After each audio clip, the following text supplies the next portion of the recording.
प्यारे बच्चों, अब हम सेक्शन बी पर चलते हैं। सेट जो हमारा सेकंड है स्टैंडर्ड वालों का, उसका सेक्शन बी है 2-2 नंबर वाले प्रश्नों का।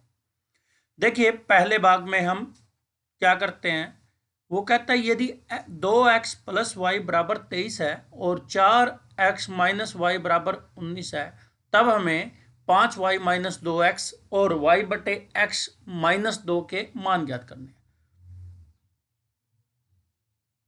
प्रश्न है कि हमारे पास जो समीकरण है, यहां से देखिए 2x प्लस वाई बराबर, ये समीकरण है 1, और साथ ही साथ हमारे पास दूसरा समीकरण दे रखा है 4x माइनस वाई बराबर है 19।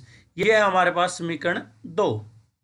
अब देखिए, अगर मैं जोड़ देता हूं तो जोड़ने पर जोड़ता हूं तो ये तो आ जाएगा 6x, ये कट जाएगा, इधर बच जाएगा 9 और 3 12, 3 और 1 4, x का मान आ जाएगा 42 को अगर 6 से भाग देते हैं तो हमारे पास 7 आ जाएगा। समीकरण 1 में रख दीजिए। समीकरण 1 क्या रिप्रेजेंट करेगा, 2 गुणा 7 प्लस वाई बराबर हमारे पास 23। y आ जाएगा 23 माइनस, ये 7 दूनी 14, 14 इस साइड आएगा, ये हमारे पास 9 आ जाएगा, y बराबर 9। अब पूछिए क्या कहता है, कहता है कि 5y माइनस 2x का मान क्या होगा। देखिए, y की जगह हमारे पास कितना है, 9, तो 5 गुणा 9 माइनस 2 गुणा 7, यानी कि 5 में 45 माइनस हमारे पास 14, तो हमारे पास कितना आंसर आएगा, 5 में से 4 गया 1, 4 में से 1 गया 3, 31 इसका आ जाता है। फिर कहता है y भाग x माइनस के 2 का आंसर क्या आएगा, y 9 भाग 7 माइनस 2, एलसीएम लेते हैं तो हमारे पास क्या आ जाएगा 7, और 9 माइनस 14 जो कि माइनस के 5/7 आ जाएगा। देखिए, प्रश्न संख्या जो 21 का और वाला भाग है, कहता है पी के किन मानों के लिए नीचे दिए गए समीकरण युग्म का अद्वितीय हल होगा। देखिए, जो हमारे पास ये पहला समीकरण है, इसको मैं मान लेता हूँ a1x plus b1y plus c1 is equal to 0। तो दूसरा हमारे पास ये दे रखा है, ये a2x plus b2y plus c2 is equal to 0। जब हमारे पास अद्वितीय हल होता है तो क्या होता है, a1 भाग a2 बराबर नहीं होता b1 भाग b2। अब यहां से हम जब कंपैरिजन करते हैं तो a1 क्या है हमारा 4 है, b1 क्या है p है, यहाँ a2 क्या है हमारा 2 है, और b2 क्या है वो भी हमारा 2 है। तो देखिए, इसका मतलब क्या हो जाएगा, 4 भाग 2 बराबर आ जाएगा p भाग 2, और जो अद्वितीय हल है तो ये बराबर नहीं होगा, तो यहां से कटने के बाद ये 2 आ जाएगा। इसका मतलब p बराबर हो जाएगा 2 की 2 से गुणा, बराबर नहीं होगा, वो हो जाएगा 2 की 2 से गुणा 4, यानी कि p को 4 जो मान आता है p का, उसको छोड़ के सभी के लिए क्या होगा, ये अद्वितीय हल होगा। देखिए, प्रश्न संख्या जो हमारे पास क्या है 22 है, वो कहता है चित्र में x का वह मान ज्ञात कीजिए जिसके लिए डी ई ए बी के समांतर है। देखिए, जो डी ई है वो ए बी के समांतर ली है। यहां थेल्स प्रमेय से, थेल्स प्रमेय द्वारा क्या हो जाएगा, जब हमारे पास डी ई समांतर है ए बी के, तो थेल्स प्रमेय द्वारा क्या होगा, ए डी भाग डी सी बी ई भाग ई सी, ये दोनों बराबर होंगे, क्योंकि थेल्स थ्योरम यही कहती है 3x प्लस 19 भाग x प्लस 3 बराबर आ जाएगा 3x प्लस 4 भाग x। तो अब हम इनको सोल्व कर लेते हैं, आर पार मल्टीप्लीकेशन करके तो हमारे पास क्या आ जाएगा, ये आ जाएगा 3x² प्लस 19x, और x किसके साथ करते हैं तो 3x² प्लस 4x, 3 की इसके साथ करते हैं तो प्लस का 9x प्लस के 12। देखिए 3x से 3x² वाला कट जाएगा, ये बचाएगा 19x, और इन दोनों का जोड़ आता है 13, तो 13 को मैं दूसरी साइड ले जाता हूँ, माइनस के 13x बराबर आ जाएगा 12। तो क्या आ जाएगा, 19 में से 13 घटाते हैं तो हमारे पास 6x आ जाएगा बराबर 12, x का मान आ जाएगा 12/6, आंसर आ जाएगा 2।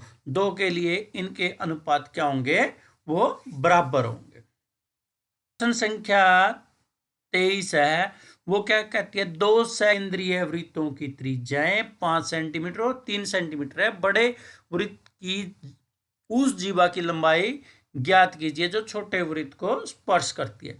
देखिए ये क्वेश्चन वैसे तो हमने कर रखा है, हमारे पास एक वृत्त ये है,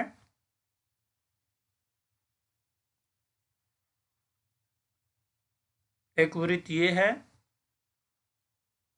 ये मान के चलते हैं कि ए बी है जो बड़े वृत्त की जीवा है, ओ सकेंद्रीय, ओ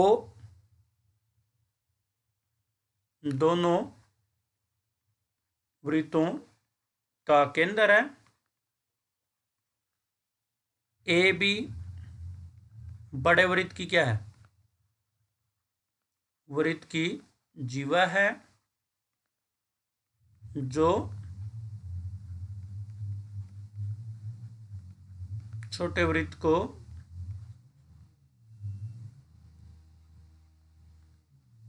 डी पर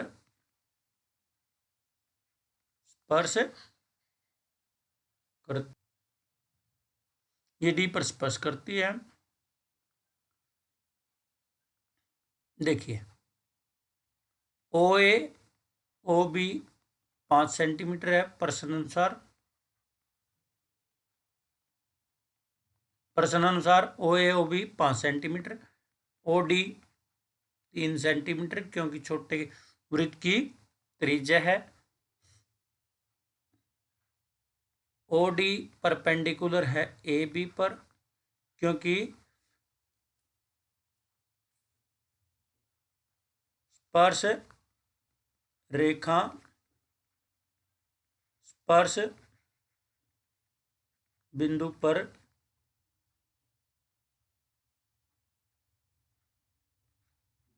त्रिज्या के साथ समकोण बनाती है।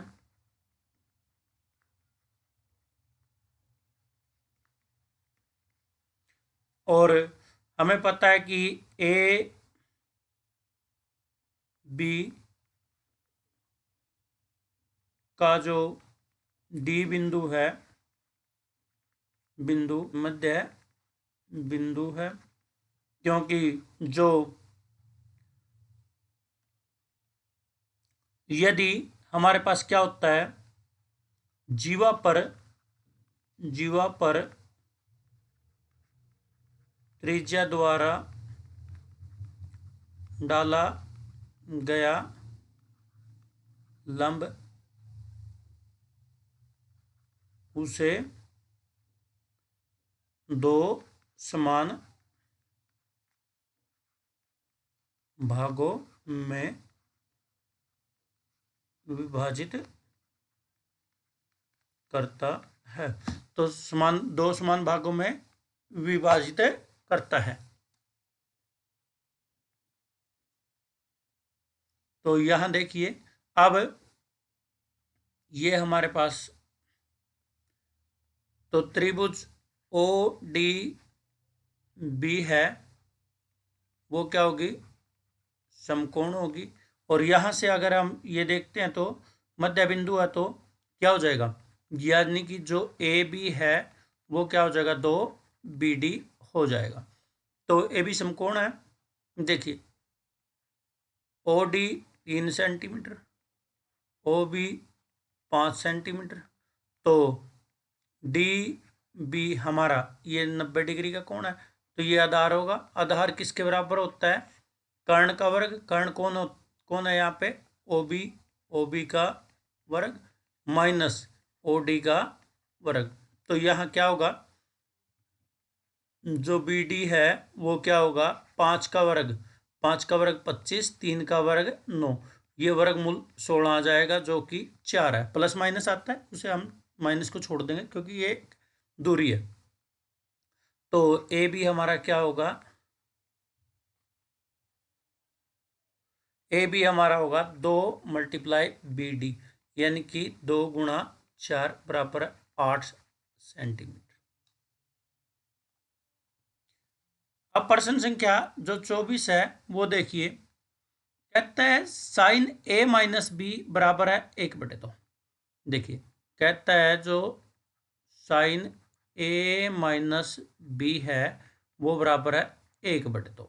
अब 1/2 साइन का मान किस में होता है, ये होता है, यहाँ कहता है कि जो 0 से बड़ा है इन दोनों का जोड़ और 90 से छोटा, बी ए से छोटा है, तो ए बी का मान ज्ञात करना। देखिए साइन ए माइनस बी किसके बराबर दे रखा है, 1/2। 1/2 तालिका में किस पे वैल्यू आती है साइन की, तो अगर साइन है तो साइन में ढूंढना है, कोस है तो कोस में, टेंजेंट है तो टेंजेंट में, कोट है तो कोट में, यानी कि जो यहाँ उसी में उसकी तालिका में ये ढूंढना है किस डिग्री के कोण पर आता है। ये हमारा आता है 30 डिग्री पर। क्या आता है, 30 डिग्री पर। तो a माइनस बी का मान कितना होगा, 30 डिग्री। इसको हम समीकरण 1 मान लेते हैं। अब दूसरा है हमारे पास जो कोस a प्लस बी है वो भी 1/2 है। तो आपको पता है cos A B, A plus B 1/2 किस पे होगा, ये होता है कोस 60 पे। तो यानी कि a प्लस बी का मान कितना होगा, a प्लस बी का मान होगा 60 डिग्री। ये आ जाता है हमारे पास समीकरण 2। एक क्या है, a माइनस बी बराबर 30, ये समीकरण 1 आ जाता है। अब इसको क्या करेंगे, जोड़ देंगे तो 2a किसके बराबर हो जाएगा, 90। a का मान कितना आ जाएगा, 90 भाग 2 45, 45 आ गया। तो a क्या इंप्लाइज करेगा, 45 माइनस बी बराबर 30, तो माइनस बी किसके बराबर हो जाएगा, 45 माइनस का हो जाएगा प्लस का 30 जो कि माइनस के 15। तो बी का मान क्या आ जाएगा, माइनस से माइनस कट जाएगी और बी का मान 15 आ जाएगा। तो ए का मान कितना है, 45। इन दोनों का जोड़ 90 से छोटा। क्लियर। देखिए अब पार्ट सेकंड है, बड़ा ही गजब सा क्वेश्चन है ये। कहता है हमारे पास जो यहां पर x की वैल्यू है वो है a साइन थीटा, ठीक है, और यहां और y की वैल्यू क्या है, b टेंजेंट थीटा। तो यहां हमसे पूछा है कि इसका मान क्या होगा, इसका मान क्या होगा। देखिए पूछा है ए स्क्वायर बाई एक्स, मैं इसको टोटल का स्क्वायर मान लेता हूं, माइनस यह आ जाएगा b बाई वाई का होल स्क्वायर। तो यहां वैल्यू रख दीजिए, क्या होगा, a भाग a साइन थीटा उसका स्क्वायर माइनस बी की जगह रख देते हैं b टेंजेंट थीटा उसका वर्ग। तो ये हमारे पास क्या आ जाएगा, a से a कैंसिल, b से b कैंसिल, ये बचा 1/, साइन थीटा उसका वर्ग माइनस 1/, टेंजेंट थीटा उसका वर्ग। 1/, साइन थीटा होता है हमारे पास कोसिकेंट थीटा उसका वर्ग हो जाएगा, माइनस 1/, टेंजेंट होता है कोट उसका वर्ग हो जाएगा, और ये आइडेंटिटी होती है, इसका आंसर आ जाएगा 1। ये है ए बी सी डी आयत। माना जो ए बी सी डी आयताकार खेत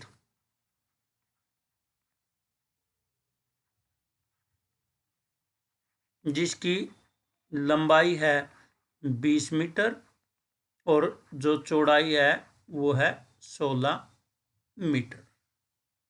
हमारे पास ये 20, ये 16। तो हम मान लेते हैं बिंदु ए पर 14 मीटर रस्सी से गाय बांधी गई है।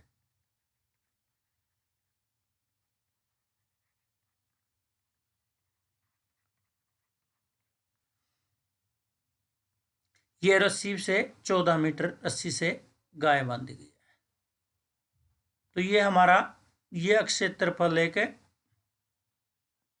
आ जाएगा। तो कोण ए है जो वो हमारे पास 90 डिग्री है क्योंकि आयत के कोण है।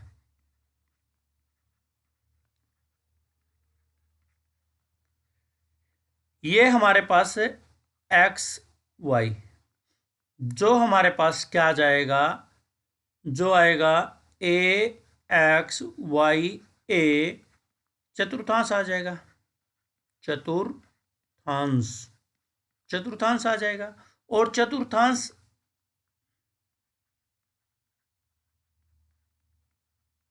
चतुर्थांश में गाय के चरने के लिए ये घास का क्षेत्रफल। देखिए हम चतुर्थांश है या 90 डिग्री है, चतुर्थांश का जो क्षेत्रफल निकलता है वो होता है 1/4 पाई आर स्क्वायर, या फिर आप θ/360 गुणा पाई आर स्क्वायर का भी यूज कर सकते हो। तो आर क्या है, आर हमारे पास 14 मीटर है। क्या है, 14 मीटर। थीटा कितना है, 90 डिग्री का। तो हम इसे कैसे, या तो 90/360 करेंगे तो भी हमारे पास 1/4 आएगा, और इसका मान आएगा 22/7 गुणा, ये आ जाएगा 14 गुणा 14। यहाँ से क्या आ जाएगा कट के, 2 गुणा 2। 1 से तो मैं 14 काट सकता हूँ और यहाँ से 11, क्योंकि 1/4 था। तो 11 की गुणा जब मैं 4 से करता हूँ 44, 11 और 4 15 मीटर स्क्वायर मेरे पास इसका क्षेत्रफल आ जाता।